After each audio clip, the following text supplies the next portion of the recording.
Oh, yes. Pale blood. Well, you've come to the right place. Yharnam is the home of blood ministration. You need only unravel its mystery. But where's an outsider like yourself to begin? Easy, with a bit of Yharnam blood of your own.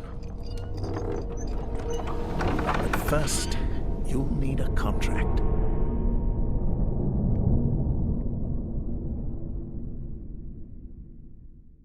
The rapid rise of technological advancements, such as the internet and the evolution of programming, enable Lovecraft's world to have a digital dimension.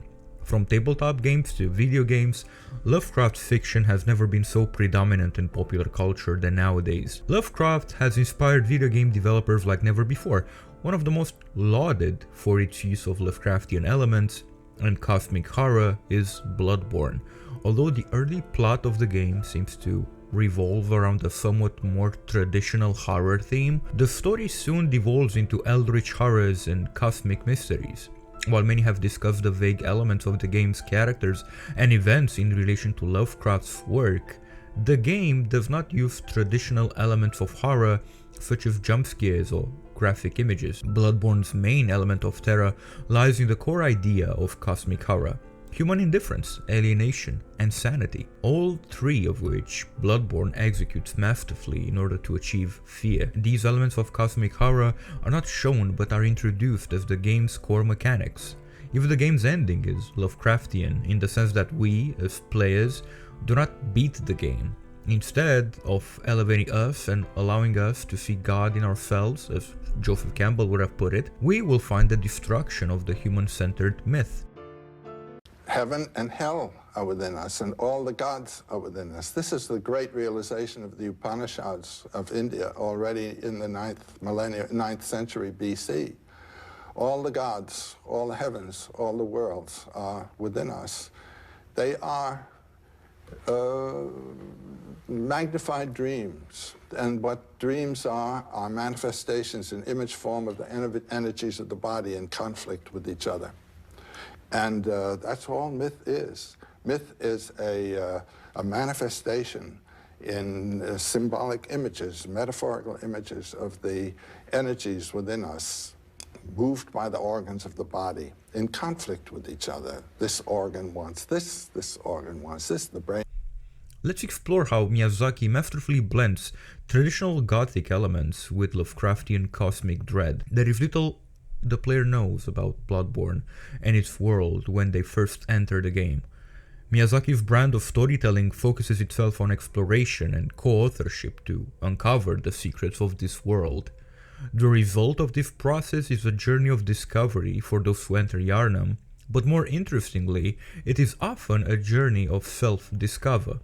Themes such as transformation and transcendence of the physical body inform much of Bloodborne's story, both for the people that players meet during their time spent in Yharnam and for the fate of their own character.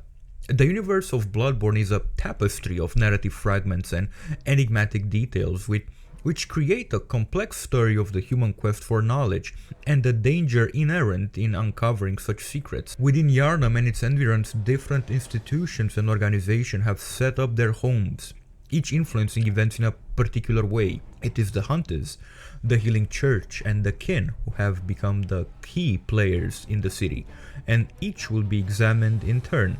It is worth noting that a large part of this story concerns itself with history, with past events that led to the current situation and the events that started the hunt and the scourge, resulting in a city that is both diseased and dead. It is about the people of the city, those who have founded it and its institutions, and about their legacy.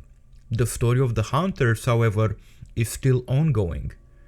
It is not just any tale retold, it is your story, the player's story, and it is the story with which I begin the journey through Yharnam. As in many adventure games and in other Souls games, players do not start Bloodborne with a clearly identified character. Instead, as part of the opening cutscene of the game, they are invited to sign a contract by the Blood Minister, taking them to the character creation screen.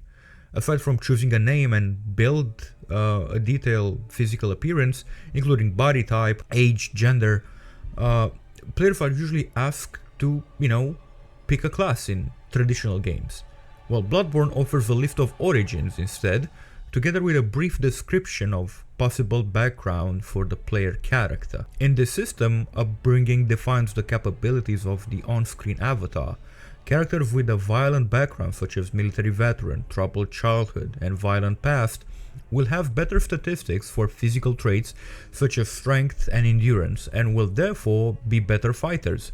By contrast, the milquetoast, noble scion, and the professional, who have had a more privileged upbringing, are more refined in their abilities and score higher in specialized skills. Although this reinterpretation of the class mechanic allows players some influence over a potential backstory for their character, it is the first of only 3 choices they will make to define themselves within Bloodborne's world. The other 2 are found in the selection of the tools of the hunter: a melee weapon to be wielded with the right hand and the firearm for the left, with little information available as to their statistics or capabilities.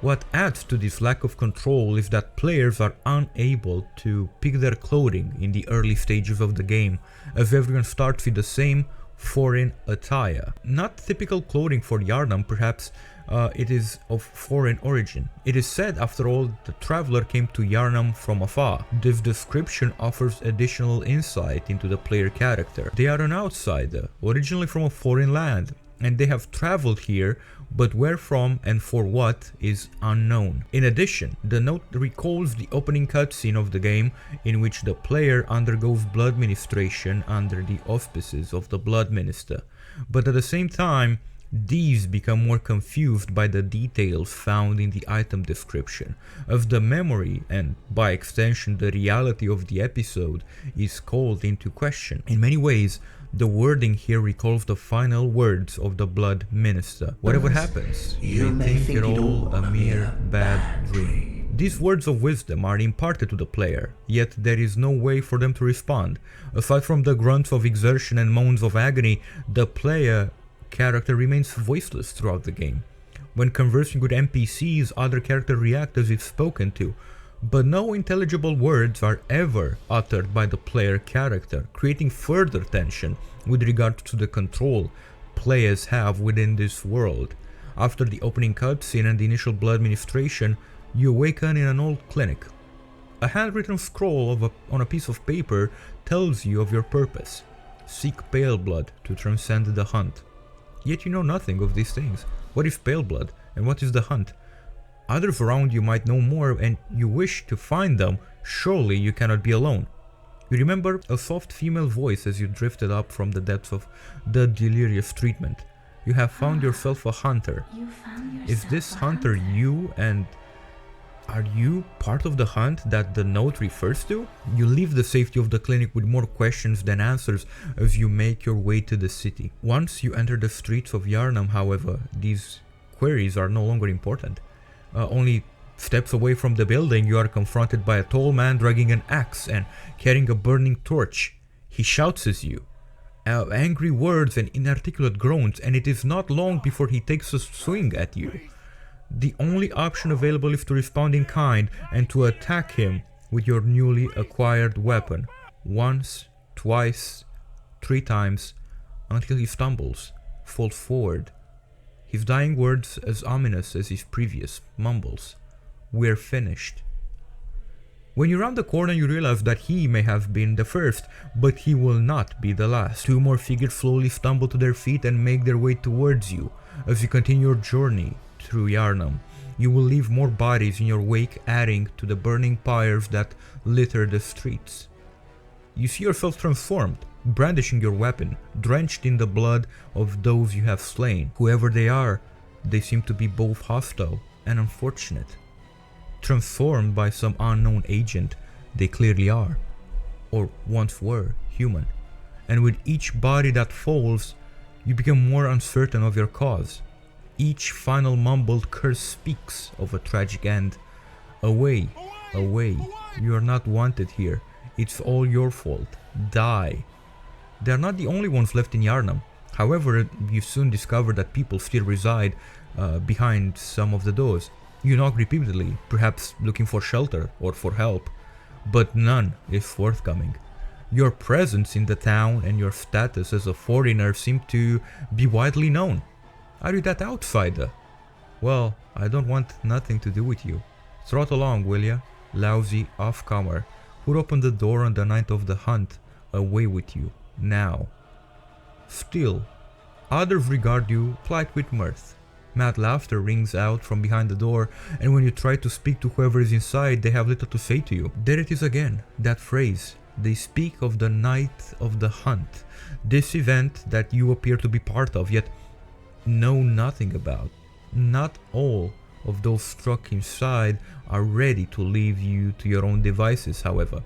When you return to the clinic, you are able to speak to Yosefka, the owner of the facility. She does not offer much in terms of explanations, instead asking if you are out on the hunt, and subsequently denying your access to her chambers. The patients here in my clinic must not be exposed to infection. I know that you hunt for us, for our town, but I'm sorry. Instead, she entrusts you with a small token, a vial of her blood, to heal any injury you sustain on your journey. Now go, and good hunting. With this, she falls silent, and you set off to find others. Gilbert, a fellow outsider, holed up behind a window in central Yharnam, is one of them. Recognizing you as both a foreigner and a hunter, he seems sympathetic to your plight, and is willing to help you in any way he can. His words do little to reassure you, however. This town is cursed. Whatever your reasons might be, you should plan a swift exit. Whatever can be gained from this place, it will do more harm than good. Armed with directions and precious information, he sends you on your way. An encounter within the hunter's dream, the safe haven you were introduced to upon death, proves more enlightening. Inside the workshop you find German, who seems rather pleased at the sight of the new hunter. He says he and this dream are here to help you. A friend to the hunters, but although it is clear he knows more, he's not yet ready to share this information with you. Instead, he offers some kindly advice. You're sure to be in a fine haze about now, but don't think too hard about all of this. Just go out and kill a few beasts. It's for your own good. You know, it's just what hunters do. You'll get used to it. It is clear he means well, and perhaps he means to protect you, but his words are no comfort to you. Although each of them, Yosefka, Gilbert and German, try to assist you as best they can, each conversation has left you with more questions than answers. Here in Yharnam, you are a hunter. It is how everyone addresses and approaches you, yet you are unsure of its implications, of if it is a positive development. If nothing else, the attacks and abuse you suffered within the city seem to indicate you are not welcome. How did you get this role, and is the blood ministration you received something to do with it? What is this infection Yosefka referred to, and who are the beasts mentioned by German? After spending some time in Yharnam, it seems that no one is particularly keen to share information, and the only way to get it is to discover it for yourself. Armed with new resolve, you make your way back onto the streets, searching for others, and searching for answers. The first real clues about the twisted state of Yharnam and its people emerge as you delve deeper into the city's labyrinthine streets and uncover remnants of the town's twisted practices. Slowly, you realize that the populace has developed, morphed into monstrous beings. A chilling symptom of an unknown contagion that seems to plague the entire city. You come across the Cathedral Ward, a place once meant for spiritual solace, now shadowed by unsettling experiments and unknown rites. In exploring this area, the influence of the Healing Church becomes clear. This institution, which originally sought the cure of humanity through blood ministration, has instead transformed Yharnam into a breeding ground for horrific maladies. Through your encounters with various figures from the Healing Church, you begin to piece together that the blood transfusions are far more than medical treatments. They're tied to ancient rituals, rites of power that tap into the cosmic and ultimately inhuman forces. As the player enters the Grand Cathedral, they encounter a woman fervently praying and uttering phrases about communion and the old blood. Her transformation into a beastly figure highlights a theme of monstrous transcendence that runs through Bloodborne's narrative and connects to the Church's pursuit of forbidden knowledge. The Healing Church's origins are traced back to the scholars of Bergenworth, who unearthed cryptic discoveries in ancient labyrinths beneath Yharnam. This knowledge led to the foundation of blood healing, a practice central to the Church's law and one that ultimately contributed to Yharnam's corruption. The Healing Church operates as both a medical and religious authority, embodying the Gothic trope of a dual-purpose institution whose actions are as much about control as they are about healing. This influence extends into both civic and spiritual realms, affecting Yharnamites who look to the Church for salvation through blood ministration. However, these ministrations carry an implicit risk, suggesting the blood's ability to unleash both physical and moral corruption. Encounters with figures like Alfred and Vicar Amelia further reveal the Church's ambiguous role.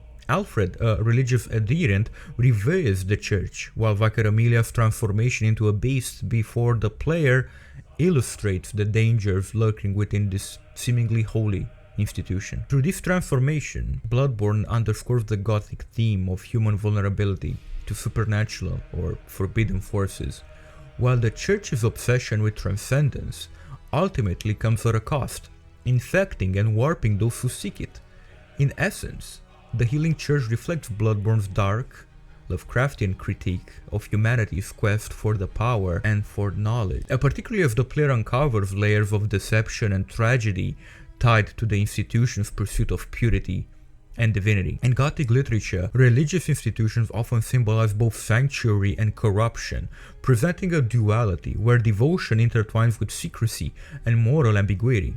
The Healing Church, with its grand architecture and religious iconography, mirrors the Catholic Church's place in society as an authority in both civic and spiritual matters. Gothic tropes such as monstrous transformation and moral corruption serve to emphasize the Church's hypocrisy, an institution preaching salvation and healing that ultimately plunges Yharnam into a nightmarish, bloodborne curse. This duality is rooted in Bloodborne's concept of communion. The old blood, central to the Healing Church's practices, promises to cure disease, elevate humanity, and offer spiritual transcendence. Yet, in pursuing and distributing this power, the Church becomes an instrument of infection, damning Yharnam's inhabitants to live marked by madness and bestial transformation. Here, Bloodborne offers a Gothic critique of how institutional power can distort original spiritual goals, turning the Healing Church into a cautionary mirror of the Catholic Church's own historical tensions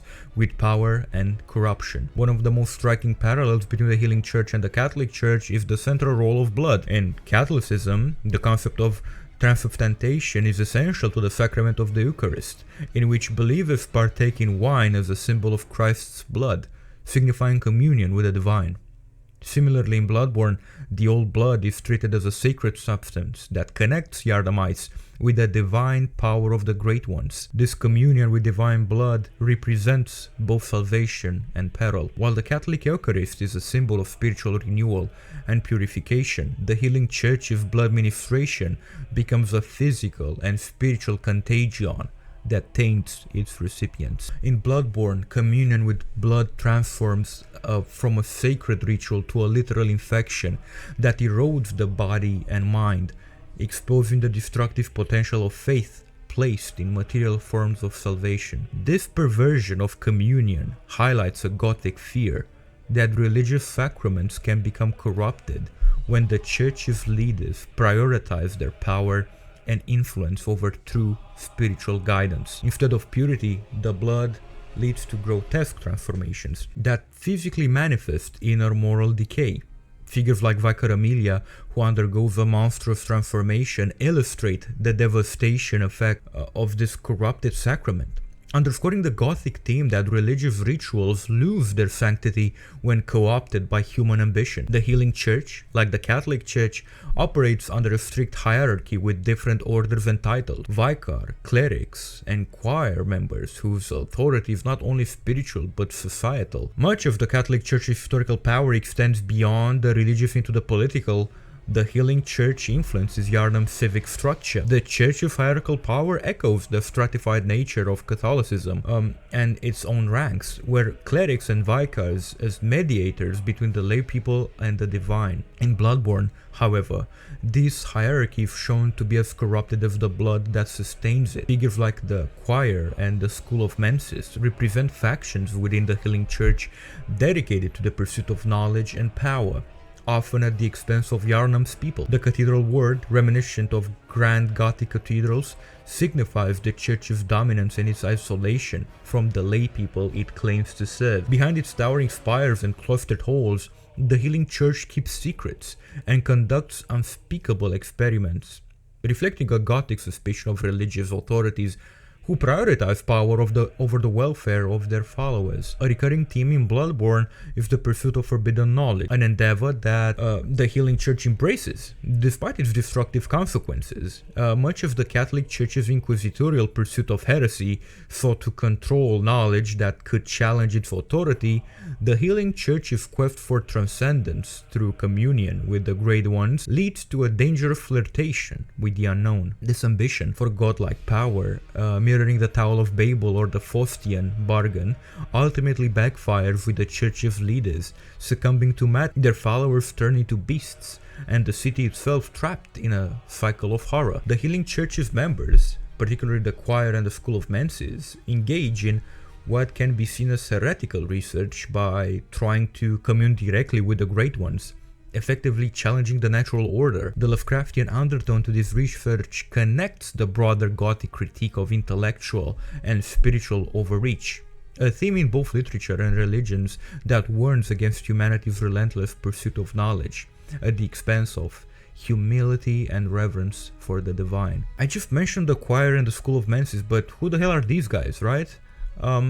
The choir, well, it represents the elite, highest-ranking members of the Healing Church, and they are the one of its most secretive and powerful factions. They operate in the upper cathedral ward and elevate a secluded part of Yharnam. The choir conducts their experiment on the Great Ones using the church's resources and ancient knowledge discovered in the labyrinths of the city. Choir members believe that by using blood ministration alongside the ritual practices, they can gain divine insight and commune with beings beyond human comprehension. They hold the belief that true transcendence can be achieved by understanding and communicating with the Great Ones directly. To aid their efforts, the choir even has a divine child named Ebrietas, daughter of the Cosmos, a Great One whom they worship and from whom they seek guidance. Ebrietas is one of the most significant discoveries and represents a rare, direct link to the beings the Healing Church revere. Yet despite their advances to knowledge and intentions, the choir's pursuit of contact with divine authority ultimately proves harmful.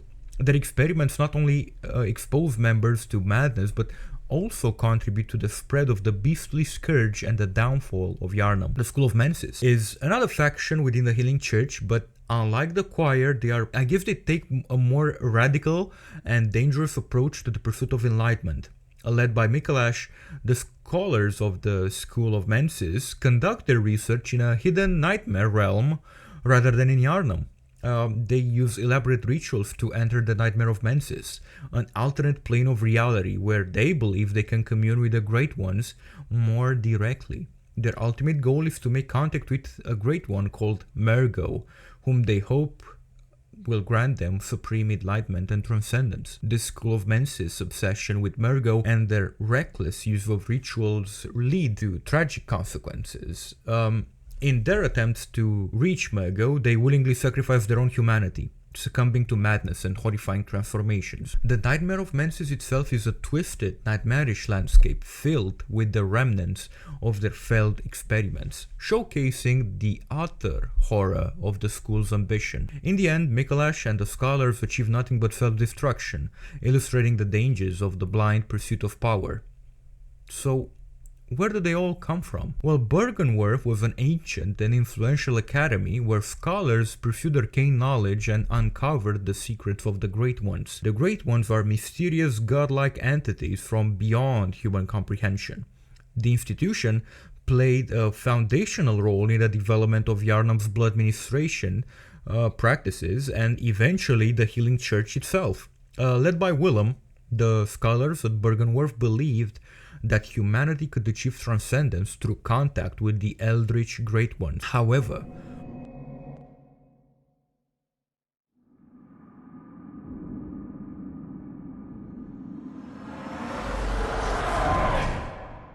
Master Willem, I've come to bid you farewell. Oh, I know. You think now to betray me. No, but you will never listen. I tell you, I will not forget our adage. We are born of the blood, made men by the blood, undone by the blood. Our eyes are yet to open. Fear the old blood. I must take my leave.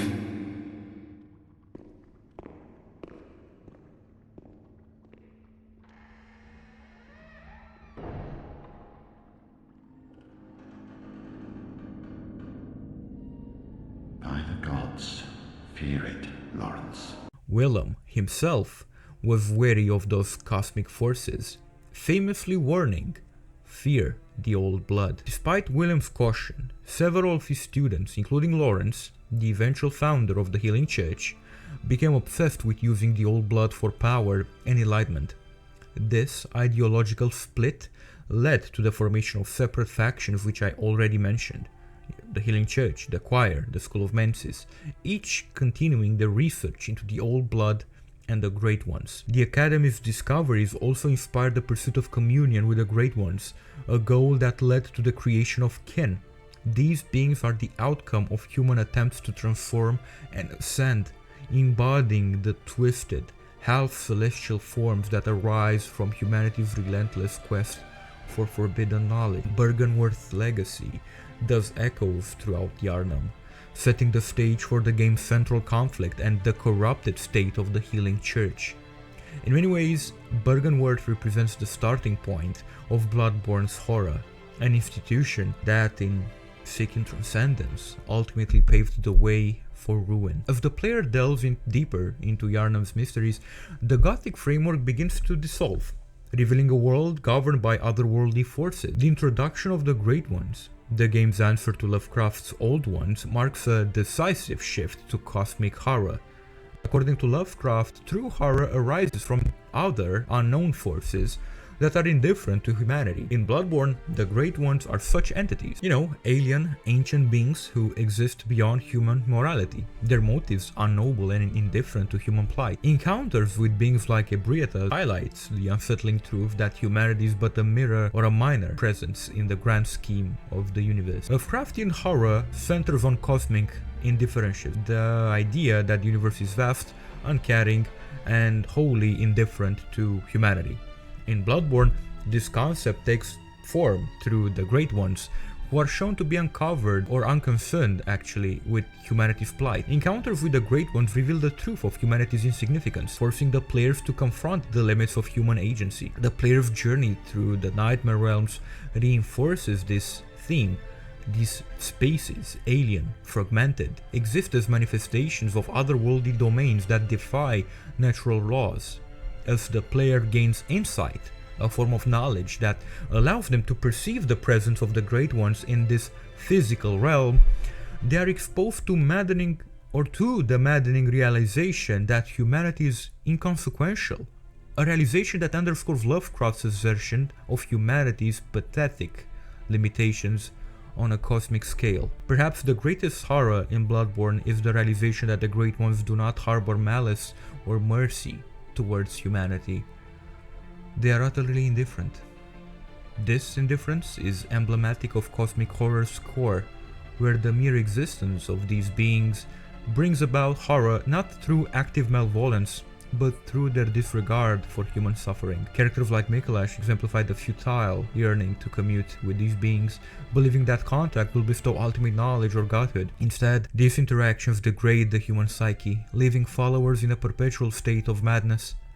The Great Ones serve as a reminder that humanity's self-perception of the center of existence is a delusion, one that collapses in the face of beings who occupy a reality incomprehensible to the human mind. In Bloodborne, the journey from Gothic to Lovecraftian horror is not merely a shift in style, but a deepening of the game's philosophical and psychological themes. Beginning with the unsettling familiarity of Yharnam's Gothic terrorists, where beasts haunt streets steeped in human sin, the narrative gradually descends into cosmic horror, revealing a universe that is vast, indifferent, and fundamentally alien. The Great Ones serve as the ultimate reminder that humanity's desire for transcendence, knowledge, and control is inherently flawed, leading not to enlightenment but to madness and ruin. This transition forces players to confront the limitation of human understanding and the dangers of ambition without humility. In the end, Bloodborne redefines the horror genre by stripping away humanity's comforting delusions of significance. The game invites players to grapple with the ultimate terror, a cosmos where human existence is but a fleeting spark, dwarfed by forces and beings beyond comprehension. In doing so, Bloodborne doesn't just tell us a story of horror, it immerses players in an experience that challenges their very sense of self, merging gameplay with narrative in a way that reflects the core tenets of Lovecraftian and Gothic dread. The game's world is both a nightmare and a revelation, leaving players with the unsettling truth that, in the face of the Great Ones, humanity's greatest fears are realized, not through death, but through cosmic insignificance.